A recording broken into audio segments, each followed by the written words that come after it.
Well, folks, been a long time. Back for another edition of the MacIver Report. Today is Tuesday, February 3rd, 2026.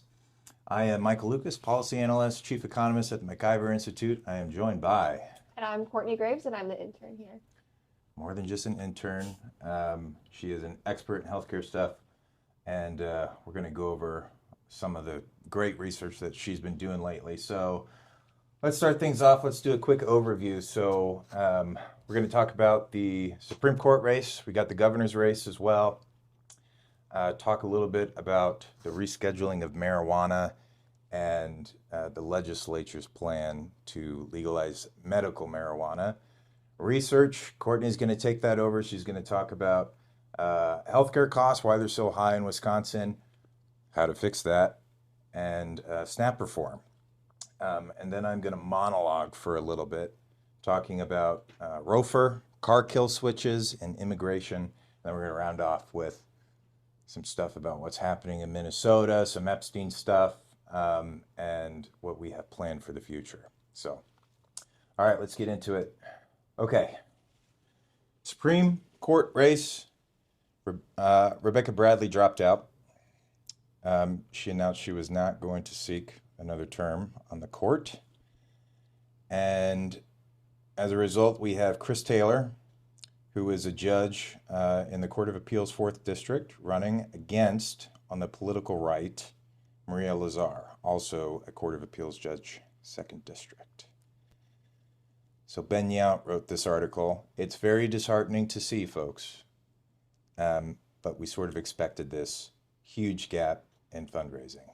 $2.6 million for Chris Taylor, $200,000 for Lazar. Yeah. Courtney. It's going to be a tough race. Yeah, very tough. Any thoughts on this? Yeah, I mean, I think it's pretty disheartening just because the conservatives on the Supreme Court have really shrunk down in the past few years. And we were just trying to figure out, are we going to be down to 2 now after this if Lazar loses the election? 2 justices who are on the political right. So I think that is pretty disheartening. And I really wish that, we could do something more about making sure that Republicans go out to vote for the Supreme Court election and making sure that we're getting more funding for our races. But yeah, that's a good point. So we said earlier, it's like the donors have really backed off. Like it seems like they've really given up on the Supreme Court, which kind of hard to blame them. Schimmel, they went hard for Schimmel last time around. He didn't raise as much money, but it was closer. It was a close margin. Yeah. And I don't remember how many thousands of votes he lost by, but it was in only the thousands, right? Tens of thousands, whatever it is. So it seems like this is going to be a done deal for Taylor. Yep. You agree with that? I agree with that. Yeah. Yep. But also, money doesn't matter too much, right? Like, just got to get the word out there. Right. And mobilize those voters who are disinclined to show up for any elections that aren't the presidential election. But I think, unfortunately, a lot of Republican voters are discouraged now from voting in Supreme Court elections because the last 2 have gone so poorly. Yeah, they've been burned pretty bad. All right, let's do the next one. This, everyone saw this coming. So the gubernatorial race, we had Tom Tiffany and we had Josh Schoeman. And Josh Schoeman was in there for a long time, but he was just a county exec. And compared to Tiffany, Tiffany's a natural choice. He served in the legislature. Yep. He is currently in the Congress. So as soon as he got Trump's endorsement, that was that.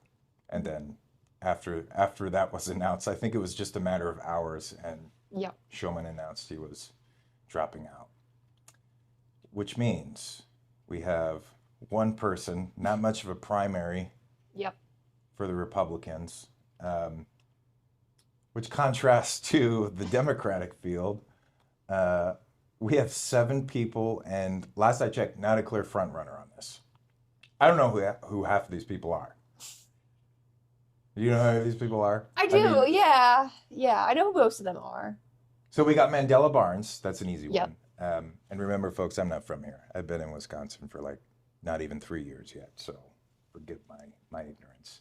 We have Francesca Hong, Hmm. familiar with her, and then we have Sarah Rodriguez. Seems like those three are Yeah. sort of the natural front runners in the Democrat field. What do you think about that? I think they're the more prominent names. I would say Mandela Barnes is a clear front runner at this point, just Yeah. based upon name recognition. Um, who do you think's actually going to get the nomination for this? I think Mandela Barnes. Really? I do, yeah. Wait, why? Because I think he's got the most name recognition, and at the end of the day, that's what you need. He's already got connections to fundraise because he's done it before for his Senate campaign. So I think he's in a good spot. Okay. See, I was leaning towards Rodriguez, I think she Lieutenant would be Governor, the other right? person I would expect if it Yeah. wasn't Barnes. But My my impression of Barnes is that he's just a little bit too radical he's a loose cannon. for the base. Yeah. Yeah. But is that the appeal? But yeah, I mean, Democratic voters, especially younger ones, are trending towards, more liberal, more quasi-socialist candidates. So I think Okay. he could be a choice. The interesting thing about picking like the fire starter, like the Yeah, radical, is it's sort of unpredictable which way it'll go. right. If they're really radical, people are like, yeah, I'm going for the craziest guy in the race, Yeah, right? Or it's like, that's the craziest guy in the race, right? And you scare people away. yeah. But I can see Mandela Barnes getting it. I still think it's going to be Rodriguez, but who knows? I still think it's going to be him. Connections and name recognition. That's really what you need.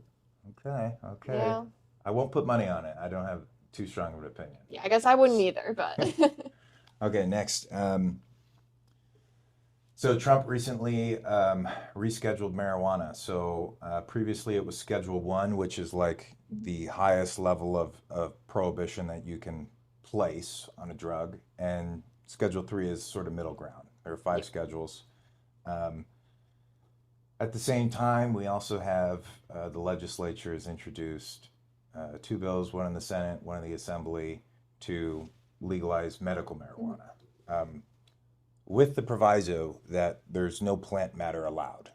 So you can't go and you can't buy buds. You can buy tinctures, oils, wax, edibles, things like that. Mhm. And I think the idea behind prohibiting plant matter was like the externality, Yeah. right, of marijuana. That it's, you know, not a pleasant smell Mhm. to lots of people. Um, I don't think it has a chance in hell. It's too late. The session's almost over. It's not Yeah. going to pass. Yeah. But what I want to ask you, what do you think about medical marijuana or marijuana in general? We might have to edit this part out because honestly, I don't know. Like We're not a yeah, like I honestly so know like nothing about marijuana policy. yeah. So Dylan, this was your piece. Dylan's behind the camera. Yeah. So Dylan's the expert, but we've got 40 states that have at least made it legal medicinally. Yep. So California, Colorado, notably, and both of those have actually gone further. It's legalized for 21 and up. So there's a trade-off here in my mind. So let's stick to just the medical aspect of Mhm. it. So are there medical benefits to it? Yes. Are they wildly overblown in some? Yes. Yes. Yeah. Super overblown.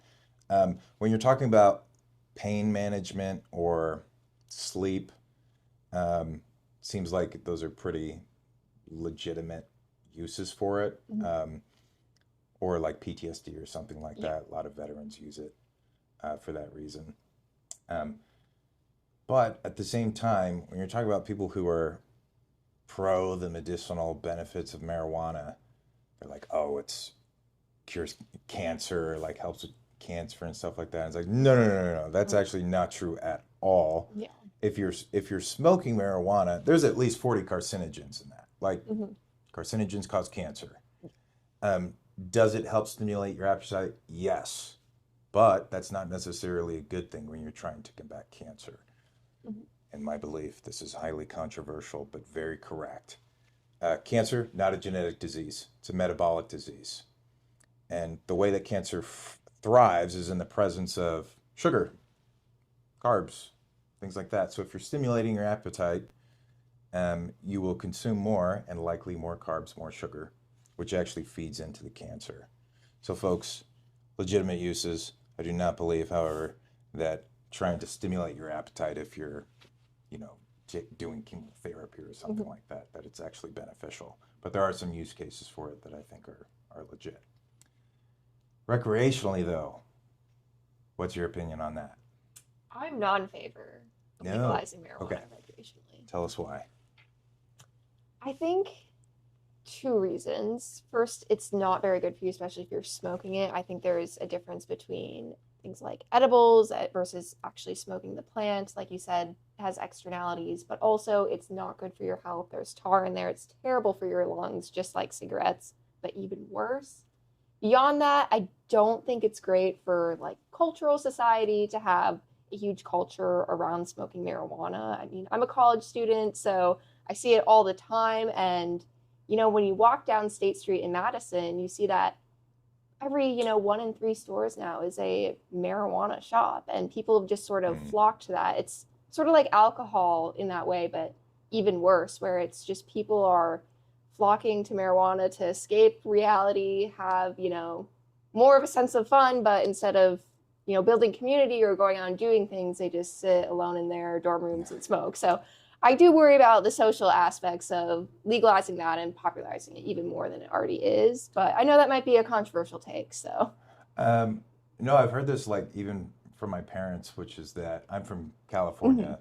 Everyone has smoked weed, not that they all do it, whatever.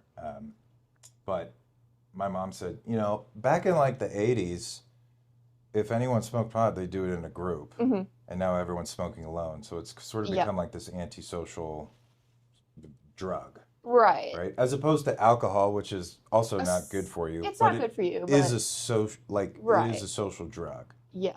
And there are some cases where it's, marijuana. And I think a lot of people turn to marijuana for mental health reasons because, they're maybe feeling depressed or whatever, and they want to escape reality to a certain degree. But I just think it makes it even worse, especially because, like you said, it's not a social drug. People just do it alone in their rooms, and that's concerning to me. So then the answer is to go to, like, Woodstock, right?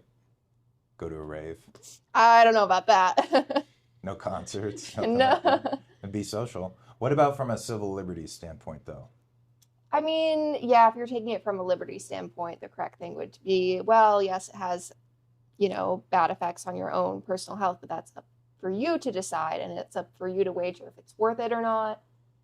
Again, though, I think that the externalities and also the social cost outweighs the benefit that you get from having the civil liberty of just choosing to smoke marijuana if you want to. Yeah. But again, I feel like maybe you would disagree. I don't know. I'd agree with the civil liberties point. You know?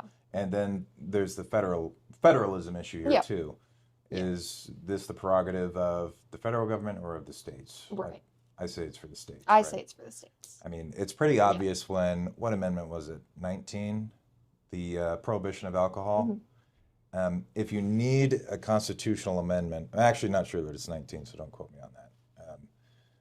But if you need a constitutional amendment to prohibit alcohol, then that implies you need constitutional amendments to limit marijuana and other drugs, right? It's not an enumerated power in the Constitution.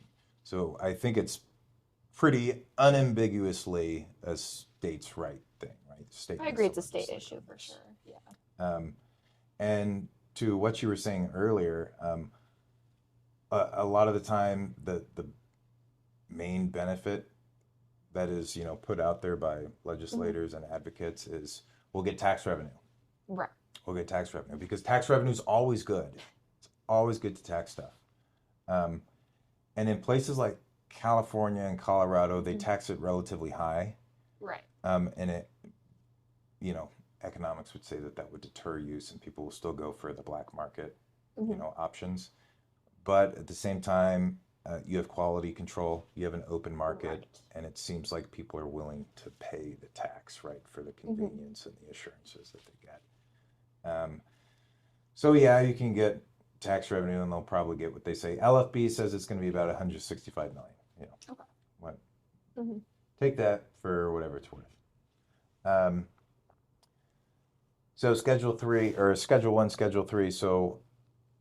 Last thing we'll say on this. So if a drug is listed as Schedule 1, it is a drug with no currently accepted medical use and a high potential for abuse.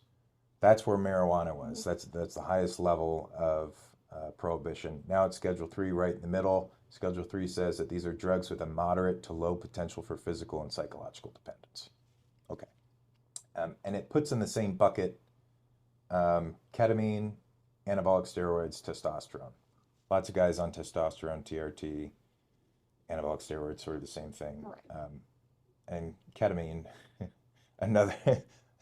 another social drug, but it does have medical benefits. Some people are prescribed that. I think maybe they give it for like surgeries or something. They definitely do for animals.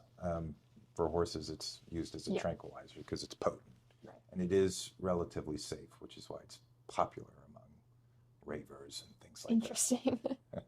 Okay, so next. So, okay, Courtney, your first article, Understanding Wisconsin's Healthcare Costs. Walk us through this. Yeah, so I wrote this about a month ago, and so it just goes through why healthcare costs are so expensive, both in Wisconsin and also nationwide. So I'll just give you some numbers on it so you get a good idea, even though we all know that healthcare is very expensive. So from 2013 to 2019, health insurance premiums in the individual market increased 151% in Wisconsin, and the national average was only 129%. So Wisconsin, by that metric, has been outpacing national increases. Compared to other states in the Midwest, we're about middle of the pack when it comes to health insurance premiums. So we're about, I would say, average. But when you look at just out-of-pocket costs, Wisconsin has some of the highest in the nation, totaling $3,700 per person per year in 2023. And the national average for that was only $1,900. So I don't know why Wisconsin has that big of a discrepancy where we have extremely high out-of-pocket costs, but only roughly average insurance premiums. Kind of interesting, might be something to look into. But really what this article gets into is why do these numbers look the way that they do? And so I talked about a few different issues in this article. The main one I talked about was the ACA, as that was a really big driver in the increase in healthcare costs in that time frame we were looking at from 2013 to 2019. So there was a lot of new regulations that came in, such as minimum coverage requirements, modified community rating, medical loss ratios, and also the enhanced premium tax credits and the regular premium tax credits, which have been in the news a lot recently with the recent expiration of them. So really what this did in essence is it drove a lot of market consolidation, and it also messed up a lot of free market incentives that were in the health insurance market. So hospitals and insurance companies, essentially, it became far more economical for them to consolidate their power and have more wager in the market. So Wisconsin, interestingly, though, was one of 6 states that never became a consolidated market under the federal government's definition of it. So we actually had far less market consolidation than other states, which probably is what helped our costs stay lower as far as the insurance premiums go and why they're only average instead of on the higher end. But we do have other issues in the states, the main ones being physician shortages and the rising cost of prescription drugs. So those were really big drivers in costs as well. Can you say something about the risk pooling? Like you said, mandatory coverage. Can you say something about that? Yep. So that is the modified community rating that was required by the ACA, and that essentially requires states to consider their populations as a single risk pool when they come up with insurance premiums. So Wisconsin actually got a waiver for this as part of the state innovation waivers, and I'll talk about this more when I talk about my solutions article, but we got some, I guess, kickbacks from that where we didn't have to totally abide by the ACA's strict regulations. But essentially what that did is it allowed you to not consider basically people's health, certain aspects of people's health when creating insurance premiums and other factors. And so like when it came to like age or smoking, there were certain instances where you could have higher premiums, but again, everything was set to certain ratios where you couldn't actually create insurance premiums based on risk, which is how it was previously done. So who got the kickbacks? The insurers? Right. So insurers didn't have to abide by all the rules of the ACA after the state innovation waiver. Got it. Want to go to the next one? Yes. Solutions? Okay. Solutions. Okay, so how do we fix that stuff? Okay, so the first idea that I came up with is expanding physician-owned hospitals. So physician-owned hospitals are just simply hospitals that are owned and operated by the doctors themselves. So the ACA also had another interesting regulation that hospitals snuck in here through intense lobbying, but essentially a provision of the ACA banned new POHs by not allowing new or expanding ones to bill for Medicare anymore. So it drastically decreased the financial viability of expanding a POH or opening a new one. But POHs actually have a lot of data where they tend to be a lot more efficient, offer better quality of care, and most importantly, offer lower costs. So if we were able to remove that provision of the ACA or maybe even just expand POHs within the strict provisions of it, then I think that could be a really great way to increase competition in the hospital market and hopefully lower costs. Another idea I came up with was increased price transparency. We do have pretty good price transparency laws. They're just not enforced correctly. So, and there's a new bill that's been introduced, which correct. Also not going to get passed. No. Session's almost over, but it's probably a joint bill. Yep. But yeah, it addresses that price transparency. Right, putting some more teeth on it, having some monetary penalties for hospitals and insurers who don't, actually publicly and clearly post their prices. That would be their cash prices, or they're out of pocket? Both. Yeah, both. Right. So addressing that, because like I said, we do have both federal and state price transparency laws. They're just not very well adhered to. So fixing that problem. I've never heard of anyone getting an estimate in the ER before they actually receive their service. So but it's always a shocking bill at the end. That is the other issue, though, with price transparency laws, is they typically only address shoppable services. So shoppable services are ones that you pre-plan, right, that you can anticipate, not emergency services. Yeah, so elective sort of treatment. Because that's a lot harder to regulate. And I don't know, maybe you have some ideas, but I don't know how you would go about ensuring that emergency prices are clearly stated. Yeah, I don't know. I mean, pretty difficult. they give you a bill at the next day. They do, yep. So it seems like they could give you a bill, Yep. It's just, I guess, they don't know what they're going to do until you get there. But, And obviously, if it's a real emergency, you're not going to be able to consent to prices anyway. But still, there are plenty of people waiting in the emergency room. Yes. Right, who you could give a quote to at least. Right. Or either way, at least insurers should have clearer rules so that people can anticipate, if I did have to go to the emergency room, what would you likely cover versus what would you likely not cover? And then that could help people decide which insurance plan they should choose. Yeah. So I think things like that could be extremely helpful, because when you don't even know the prices of the services in which you're going to use, then how do you have any consumer choice in this? How do you actually know if you're choosing a plan that is cheaper or a better deal or things like this, right? You're just removing consumer choice because consumers don't even know what they're getting. But the next one is a little more clear cut. It's expanding health savings accounts. So HSAs, for those of you who don't know, are a type of savings accounts that are paired with high deductible plans. And the reason why people like them is because they have a triple tax advantage. So contributions are tax-free, any earnings made in the account are tax-free, and any withdrawals to pay for medical expenses are tax-free. So the idea of an HSA is that you set aside money in it for future medical expenses. They can't be used to pay for insurance premiums, but for instance, if you went to go get a surgery, right, you could take money out of your HSA and use it to pay for that. Is there a cap on how much you can put in your HSA? There is. So I don't have the numbers written down right now, but it's roughly, I think, $4,500 for an individual plan and almost $9,000 for a family. And is that like an annual contribution? Yeah. Okay, got it. Yeah. Got it.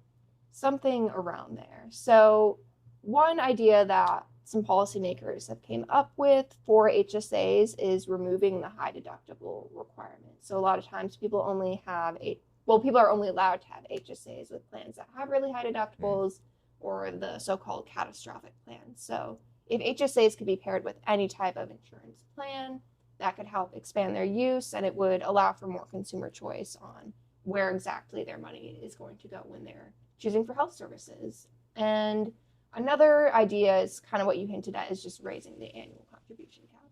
So people have full control over what they're contributing to their HSA. Okay. And then lastly, what I addressed in this article is reforming the Affordable Care Act. So as I talked about earlier with my last article, there's multiple incentive and regulatory issues with the ACA. So one of them that can remedy those issues is the state innovation waivers. Wisconsin already has one, so there's not a lot more we can do specifically with that. But for all the states that don't have state innovation waivers, they can essentially apply for them through federal government and get one provision of the ACA essentially waived for their state. And there are regulations within that. There are certain regulations within the Affordable Care Act that are not eligible for a waiver, but obviously, like Wisconsin's, you can sort of waive parts of the community-based rating and things like that. So another idea to fix the Affordable Care Act would be fixing the incentive issue. So premium tax credits right now are paid directly to insurers. Consumers do not see that money. It's kind of interesting that they're called premium tax credits because they just function as subsidies. So what we could do is actually make them function like tax credits. That could potentially help fix the incentive problem at least a little bit, so that insurers aren't just automatically receiving this money, because what that does is it just encourages them to further increase their premiums. And another issue with it is because they're automatically getting this money from the government, and it's a predetermined amount that's just above a certain percentage of the subsidy recipient's income, they know that they can guarantee that money. They know that if they raise their premiums, that the government will just cover the rest, right? Because if you make above, well, if the premium is above, like, let's just say 8% of your income, the government will just cover it. And so insurers obviously know that, and they know that if they increase their premiums, they've got a very reliable pay source behind it with the subsidies. Yeah. So if you can fix that incentive structure, you could probably push prices down. Another issue is that consumers right now don't have an incentive to choose cheaper plans when it comes to the subsidies. Because again, if the bronze, silver, etc. plans are all more expensive than, you know, whatever the predetermined percentage is of their income, why would you choose the cheaper plan? Because you're not going to gain any benefit from that. So what some policymakers have suggested is creating an HSA specifically for subsidy recipients, where if they do choose a cheaper plan and they still have some of their subsidies left over, can go right into an HSA, and then they can use that money how they choose. And then if consumers have more of an incentive to choose cheaper plans, that should have a downward pressure on prices. Okay. And then the last one within the ACA is preventing silver loading. So what silver loading is, it's when insurers purposely increase the cost of their silver premiums. That's what the benchmark is created off of, which is what determines all the subsidies. So if they can specifically increase the cost of their silver plans, then they know that the government will start giving more subsidies. So a way that you could maybe fix that is by not benchmarking subsidies to premiums, and instead you could benchmark it to something like medical CPI, so like inflation. Okay. So yeah, that's the idea I came up with there, but that's all I have for that article. Okay. I've got a solution that I'll mention much later. Perfect. Okay, and then this last one, SNAP reform, fraud, of course. What do you say in this article? All right, so the Trump administration with the USDA rolled out a new waiver program, and what this program is it allows states to place extra restrictions on what SNAP recipients can buy with their EBT cards. So it's up to the state exactly what they want to include in this waiver and exactly what kinds of junk foods they want to place restrictions on. But Wisconsin particularly tried to get a bill passed, and it was AB 180 this fall, that would ban was energy drinks, soft drinks, and candy from being used with SNAP dollars. So the bill went through the state legislature. It didn't pass. It doesn't look like it will by the time the session is over. So it seems like Wisconsin is not going to be making use of this waiver, at least in the near future. Obviously, as long as the Trump administration is still around, the waiver will probably be available until then. But so far, 18 other states have taken advantage of this and banned various foods. There were some other states that had even further restrictions than Wisconsin's proposed ones. Like I know one state even banned like all prepared dessert foods from being bought with SNAP EBT cards. So Wisconsin's was sort of in the middle compared to what other states were proposing as far as restrictions go. Mm-hmm. Devil's advocate here. You're restricting freedom of choice. Well, but it's government dollars. Is it government dollars? SNAP EBT cards? Yeah. Yeah. Government dollars? Well, taxpayer dollars. Taxpayer dollars. Okay, got it. So funneled through the government. So you would agree that with your money, buy whatever you want. With your money, buy whatever you want. But if it's my money. But if it's taxpayer dollars, you've already axed the free market on that one. So. Okay, got it. Yeah. Yeah, people have said this is a civil liberties infringement, but I don't think so. I mean, other people are putting food on your table. Some of you need right. it, that's for sure, but right. a lot of you don't. We're slowly unraveling that yeah. thread. And I do think too, you know, if you do truly need food and you do need SNAP, which many families in Wisconsin do, why would you want to buy junk food with it? You should want nutritious meals that improve your health, are going to have better outcomes for you in the long run, that are actually going to fill you up. Because things like energy drinks, soft drinks, and candy are never going to do that anyway. Yeah, there's an obvious trade-off here. When you buy soft drinks, junk food, stuff like that, it tastes better. People like that. People like tasty food. Tends to be cheaper. Yep. But only at the point of sale. When you look at, you know, the additive health effects that result, then it ends up being more expensive. Right. And there's also with junk food, particularly when it has fructose in it, which pretty much all junk food does, it actually stimulates your appetite. Yep. So it actually makes you consume more. It does. And the kind of calorie matters too. When you're buying junk food, you tend to have a decent amount of fat in conjunction with a lot of sugar, which is just like a recipe for disaster. It's like a metabolic mismatch. When you're consuming lots of sugar, your body's like, we don't touch fat. Yeah. So the fat goes in. But when you eat a lot of sugar, right, that gets turned into glucose in your blood. Yep. And it is acutely toxic. Diabetics understand this very well, that if you do not regulate your blood sugar with insulin, you can end up getting what? You can end up getting an amputation because the actual vessels begin to break down. So you consume all the sugar, your body's trying to get it out and force it into cells as quickly as possible. It's not able to always get all of it into cells, so it converts it into fat. Yep. That is, what do they call that? Lipogenesis, right? Creation of fat. So you're not getting the full caloric value of the sugar. And a lot of SNAP recipients are also on Medicaid, so creating further health issues is really not good for the entitlement system. Yes, and there is, well, up until recently, there was always disagreement about, well, what's junk food and blah, blah, blah. And people, no one knew. They were always like, oh, avoid burgers and pizza. Right. But it's like, these are just heuristics. What is it about the pizza? What is it about the burgers that you avoid?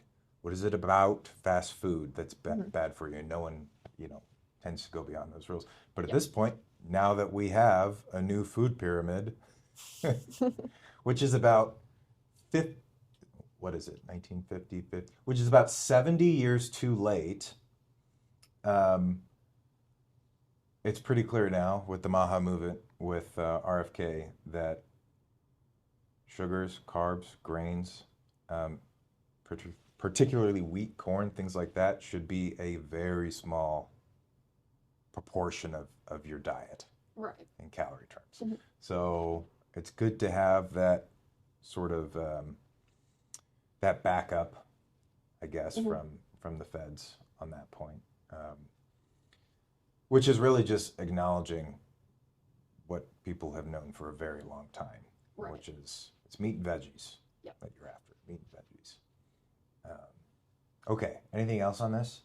Nope, that's it. Okay. Next, okay, so I wrote an article called Rofer Loses, Wisconsin Wins.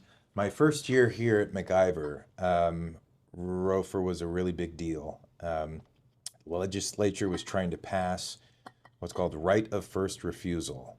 So what right of first refusal does is, in this instance, it tells Wisconsin's transmission companies, companies that own and build the power lines throughout the state, that when a certain kind of project, a regional project, a project that's going to benefit multiple states, so if there's a transmission line that goes from Illinois into Wisconsin, Rofer says to the transmission company, you get to build that transmission line.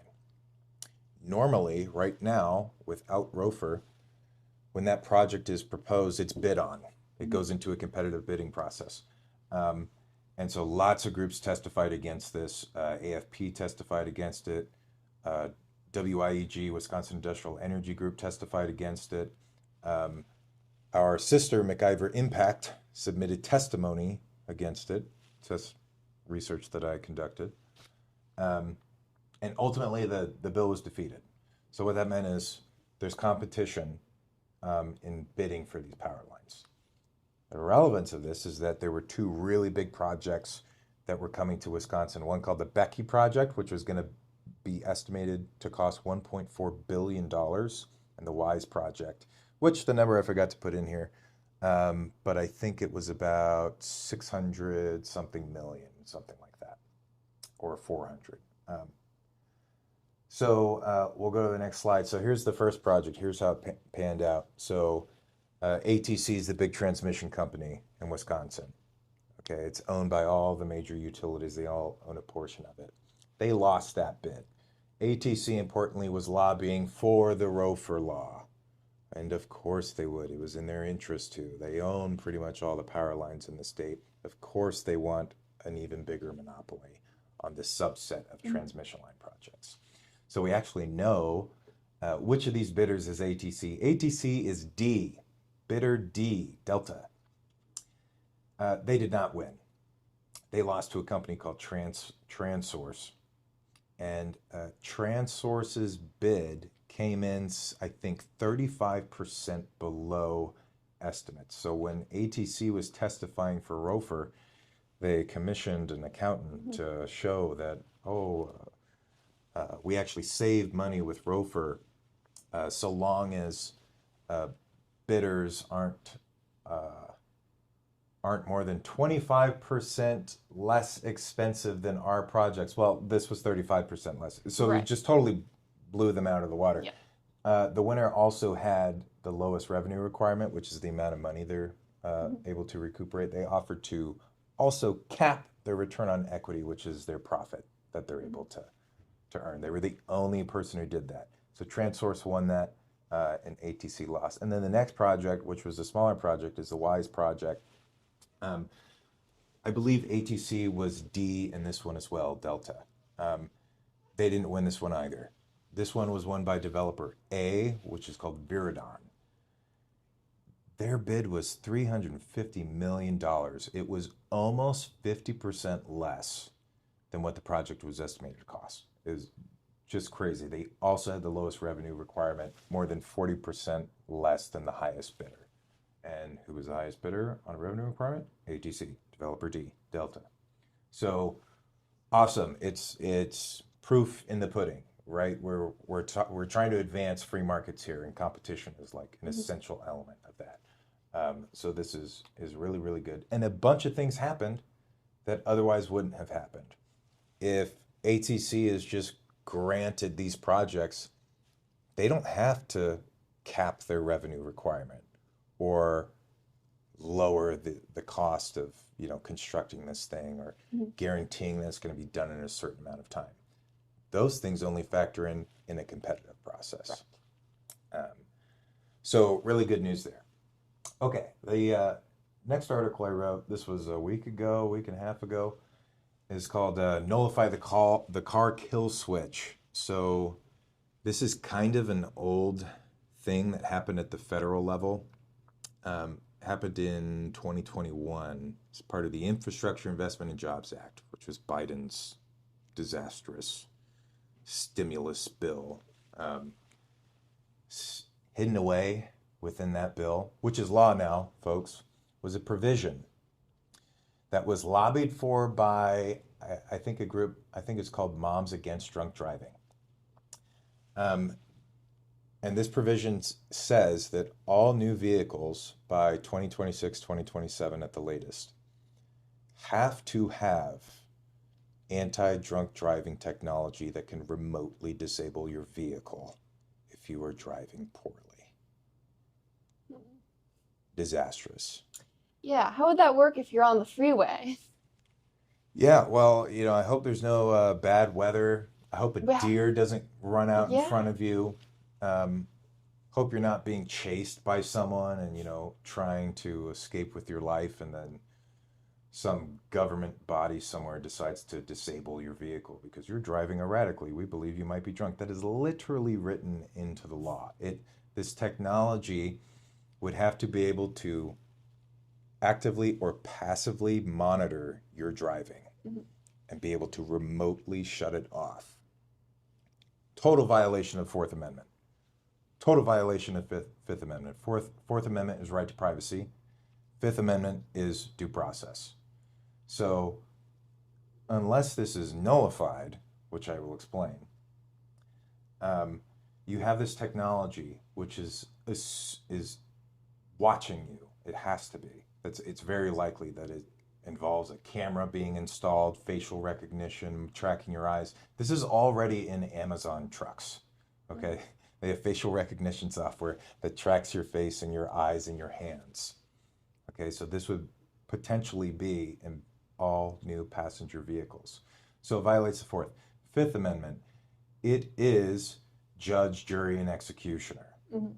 Okay, it assumes that you are guilty, it declares you guilty, and then it punishes you.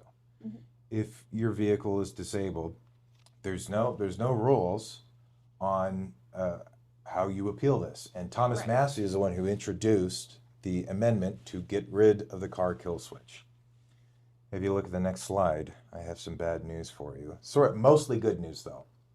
On that vote, on this amendment, this vote happened a month ago, maybe even less than that. Um, Wisconsin representatives voted along party lines. Democrats said, no, keep the car kill switch. We like Big Brother. Obviously, they would say that.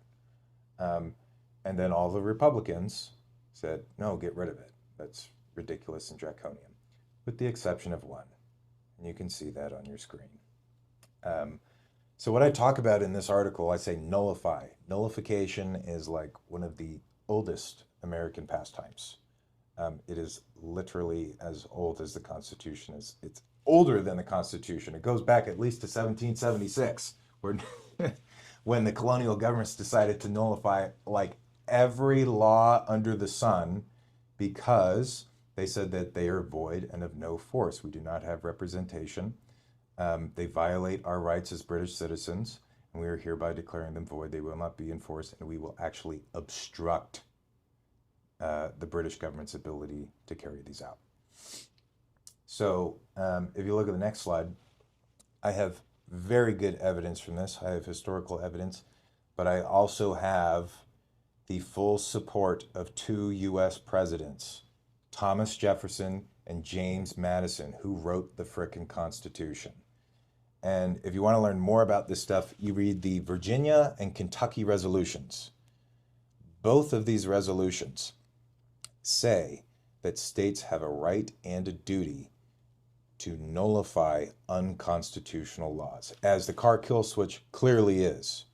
It's clearly an invasion of privacy and is clearly a violation of due process. So this first quote, I think this one is from Virginia. In case of, this is Madison, right? Actually, Jefferson writes pretty much the whole thing, Madison edits.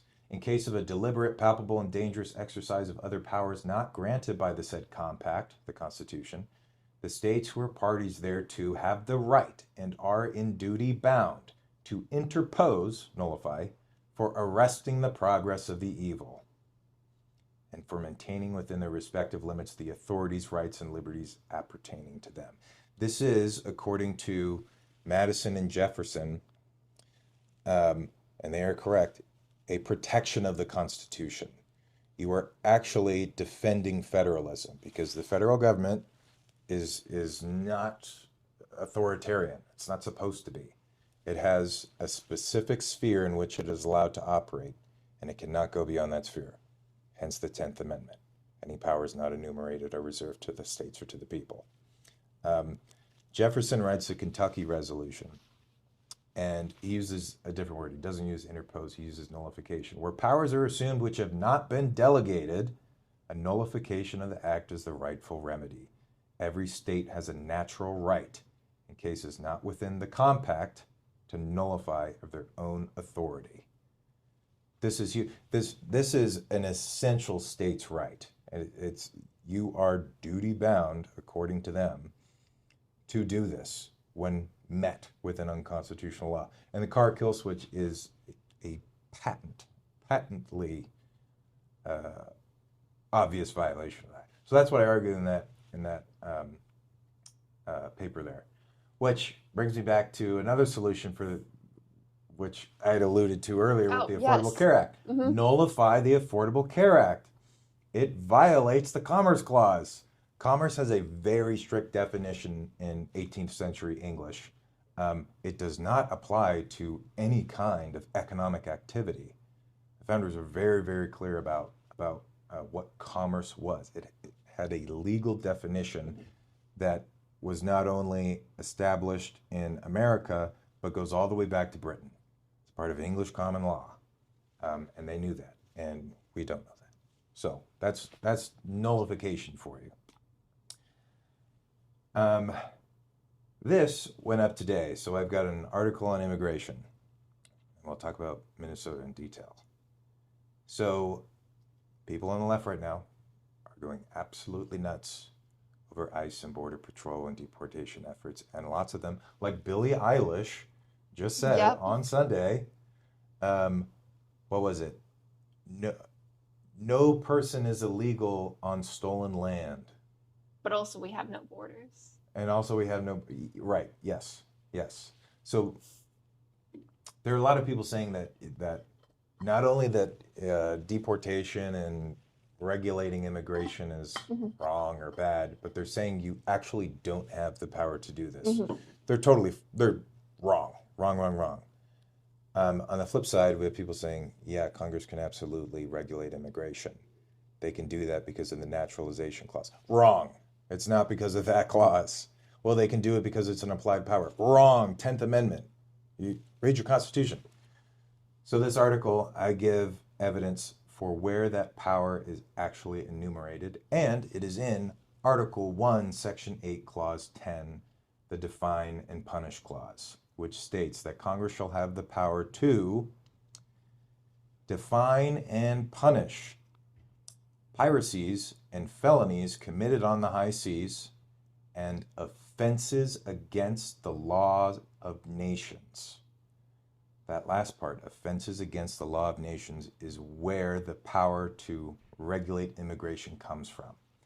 And so if we look at the next slide, this is actually a proper noun. In the Constitution, the framers capitalized nouns, but we can tell that this is a common noun or proper noun for lots of reasons. Namely that this also has a long history in Britain and in the West. The law of nations is really international law, but derived from natural law. Mm-hmm. So just as you as a private person can keep people off of your property, right? That's trespass. It's a violation of your right to property. Someone comes, trespasses, comes onto your property without permission. Same thing extends to nates. They have what's called the right of domain. So all throughout this, I give evidence of that. I have quotes from William Blackstone. I have quotes from Emmer Vattel. I have quotes from Samuel Pufendorf. the reason people don't know this is because during the ratifying conventions, during the ratification debates, there is no record, as far as I'm aware, of anyone ever saying, hey, what does offenses against the law of nations mean? And the reason for that is that it was so obvious. It was not only obvious, but America was trying to get immigrants, which, if you look at Article 1, Section 9, says that Congress shall not restrict migration or immigration until the year 1808. Or it will not restrict migration or importation until 1808. So it seems like, oh, that's where the power comes from. No, that's a limit on the power. The power is somewhere else. It's in Section 8, Clause 10. So yeah, Congress has this authority. And the president, the executive, is required by the Constitution, by his oath, to faithfully execute the laws of the United States, the laws of Congress. So yes, President Trump can absolutely deploy ICE and Border Patrol and even call on the state militias to enforce federal immigration law. Since that is a power enumerated to the federal government, states have no say on who enters their states or their cities. You have no control. What you can do is you can enforce those federal laws, but you cannot obstruct. So we're sort of seeing like a de facto nullification in states like Minnesota. But nullification is only legitimate if the laws are unconstitutional. And in this case, the laws are constitutional. So read that. Folks, I spent a good amount of time on this. It was a lot of fun to do. And you will get ammunition for arguing with people on social media. And you're going to win hands down.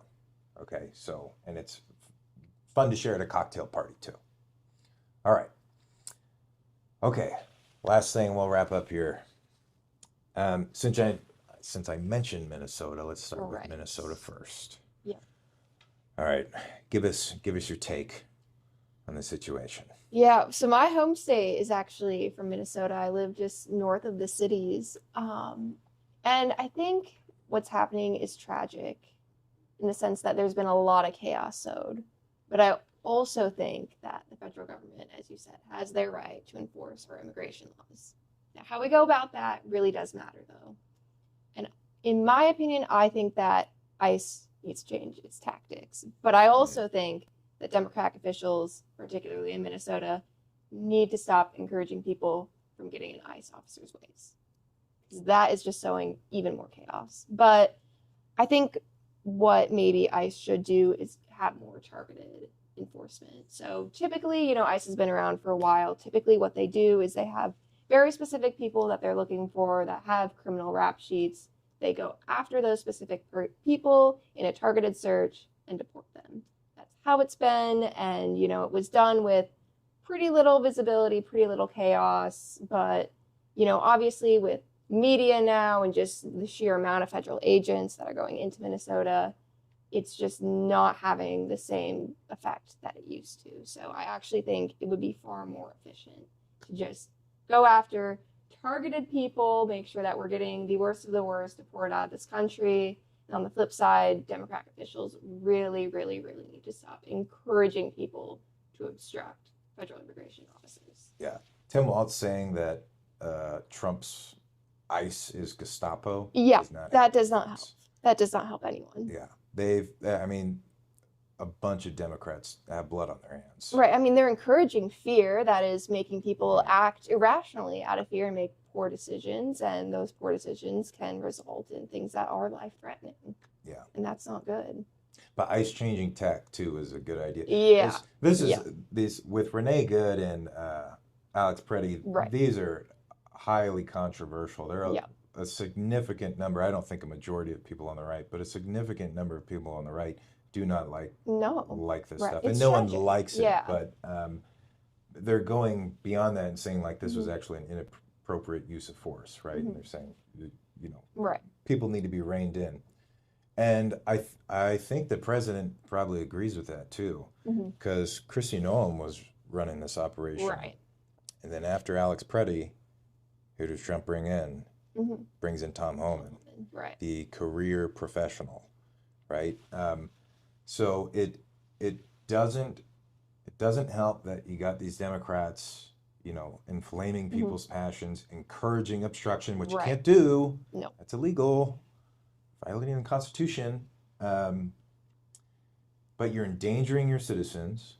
Oh, I had a few other points to go. Let me back up. You're endangering your citizens. You're subjecting yourself to criminal prosecution. And supposedly Waltz and Trump have made a deal, right? Mm-hmm. Part of the deal in effect here. But it'd be nice for local law enforcement to help ICE and Border Patrol. Right. Mm-hmm. Because they're not experiencing crowd control. Right. That is not what they do. ICE is supposed to do raids. Yep. Border Patrol does searches, right? Mm-hmm. And then they also do pursuits along the border Right. and things like that. But dealing with crowds of hundreds of people, they need backup of some Mm-hmm. kind. And if they're not going to get it from the states, which the states do not have to provide, Right. the sheriff doesn't have to do it, PD doesn't have to do it. The only institution that a state would have to provide would be the state militia. That's the state National Guard. Constitution, again, folks, the Congress can provide for when a state militia is activated. It is activated right now by law. You have widespread unrest, and the president becomes commander-in-chief and orders the militia. So Minnesota National Guard needs to be out there. National Guard has experience in crowd control.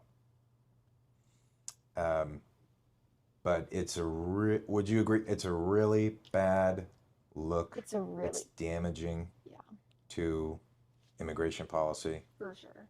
Yeah. I think it's really just ruining the whole message on immigration policy that, immigration is what won Republicans the 2024 election. And if this is how it's perceived being carried out, people aren't going to be voting for Republicans on immigration policy in 2026 or 2028 and beyond.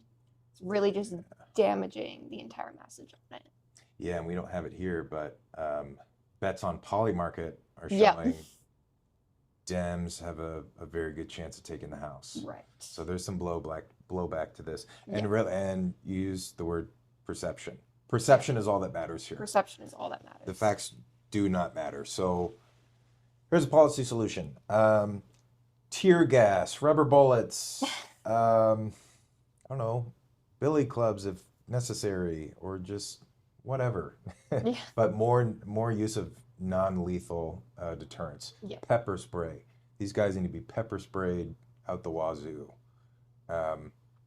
Like the raids that were done in Chicago. Right. Remember, people were surrounding the ICE facility, and what did the ICE agents do? They shot tear gas down into the street. Non-lethal, got people out of the way. And then help from the National Guard would be good as well, because you need bodies. You just need more people to hold back the crowd. Anything else to add on that? Nope, I don't think so. All right, let's do Epstein next.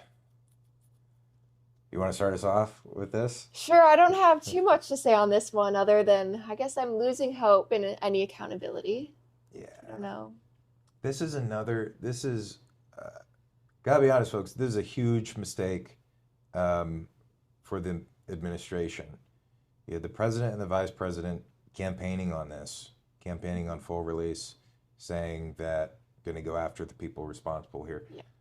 This won so many moderates and quite a few Democrats, more moderates than Democrats, obviously.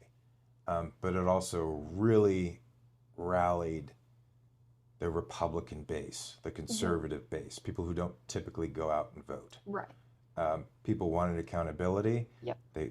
In the form of arrests, prosecutions, and convictions. There have been no arrests, no prosecutions, no convictions. So the reason Epstein is relevant right now, just had more than 3 million documents released. Yep. No one's gone through all that stuff. People are doing headlines about names. You got people on the left saying Trump's name is mentioned 2,126 times. Yeah, but without any implication of wrongdoing. um, it's not the fault of Donald Trump that Jeffrey Epstein decides to write his name 50 times on a single page. Like, it doesn't mean anything. And there's really not a whole lot to go on here that would really implicate anyone. You got images of Clinton. Yep. We've had those for a while. You've got some documents about Bill Gates, Yep. who was already a bad man for other reasons, like using Africa as his personal science lab and feeding the poor people of Africa these experimental drugs. That's another story. Read RFK's book on that.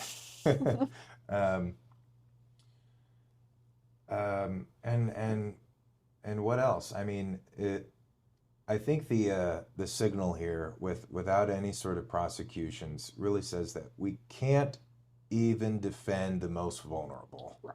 We can't even lock up pedophiles. What hope is there for anything else? And releasing them and then choosing not to prosecute anybody. I mean, that's an even worse look than not releasing them at all. Because then you're just acknowledging the issue, but not actually doing anything about it. Right. And I honestly think that some people in the administration lied to Trump about this. I think they scared him on purpose to get him to back down from release. And I don't know who those people are, or I'm not willing to say. But he was on board. He wanted full release. He wanted prosecutions. But someone changed his mind and said, you need to understand that you're mentioning these a lot, never telling him that you're not implicated of any wrongdoing. Just that Jeffrey Epstein was really obsessed with getting you on board. And from what we've seen so far, that seems very, very clear. That of all the times Trump is mentioned, it's to try to recruit him and entrap him, for which there is no evidence that they succeeded. And I think that lie led to the whole Democrat hoax thing. See, but then what do you do about the people who are mentioned in the files quite frequently or have photos that are very suspicious, but also sort of ambiguous? Because where can prosecution come in on that front? So the operating theory is that there's a bunch of other photos, which they have stated, right? There are, that do show implication. Epstein had audio and video recording in every room of his house, in his Manhattan apartment, and in his island, even in bathrooms. There's dirt. Yeah. There's recordings. There's pictures. That was the whole gig, right? That was the operation. So they have things that obviously we haven't seen, and they stated that we're redacting any child pornography, any murders, so images of dead bodies. That's something that's new to me. I was talking to Dylan about that earlier. But okay, so now we have, oh my gosh, folks, need to understand that for younger people like us, for millennials and younger, this is a really big issue. You can't brush this away. It's not going away. If you wanted it to go away, President Trump signs an executive order on day one declassifying every single document. That's how this goes away. And then he can focus on domestic policy, which is really what he wants. But now we have pedophilia, sex trafficking of thousands of underage women, and murder. That is unconscionable. So you can fix this right now, right? So we said Democrats have a very good chance of winning the House, in which case Trump doesn't get another piece of legislation passed for the rest of his term. He's just starting his second year. That's not good. Fix this right now, full release, prosecutions, do it. And then you get people back on board. This was like, in my mind, the shining apple or the crowning, whatever the phrase is, saying this is going to be your signal to us that you're after accountability and reform, right? Deep state, drain the swamp. That's really what this gets to. Anything else on that? Nope. That's it. All right.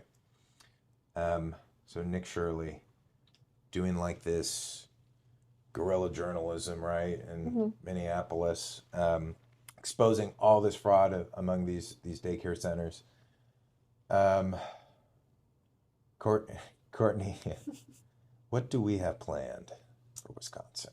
Well, we're hoping to look into some fraud in Wisconsin, particularly in SNAP and in daycares are going to be our two first focuses. So, yes, yeah, SNAP and daycares coming next, and some other things too that we'll reveal at a later date. So, okay, that's what's ahead. This has been like 2-3 weeks of everything that's been going on here. Really, really busy, really intense news cycle. Any final thoughts before we close out? No, I think I'm good.